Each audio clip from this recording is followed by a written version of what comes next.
Thank you, Mr. Chairman, and thank you all for being here. I just had really one question, but I was hoping that each of you could answer it.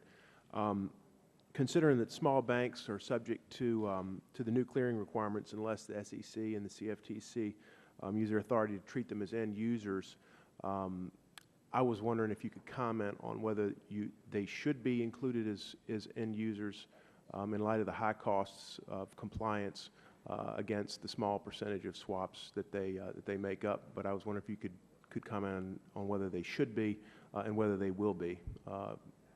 Thank you. Maybe I'll address it first, because banks generally are in the interest rate space and currency space that the CFTC oversees. We put out a series of questions to get best informed from the public. We've been working closely with the Federal Reserve, the FDIC, and also Farm Credit Administration and National Credit Administration, because those are all of the institutions. And so we have not put a proposal out.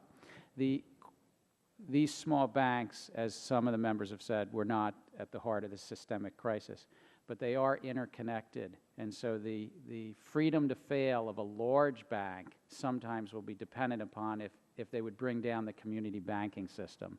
You'd want to sort of be allowed to let the large bank fail and not bring down the community banking system. So that's where the risk can propagate. But we're looking for the public comment to see, has Congress directed, to consider this possible exemption.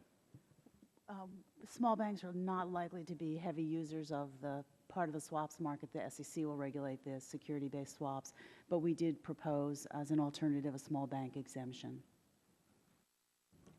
But just to be clear, it sounds like that's something the SEC has proposed, but the CFTC is not inclined.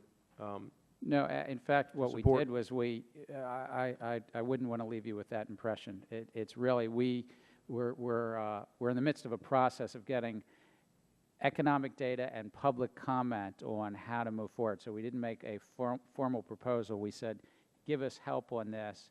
And from the public, we're doing the same with the Federal Reserve and all of the various regulators.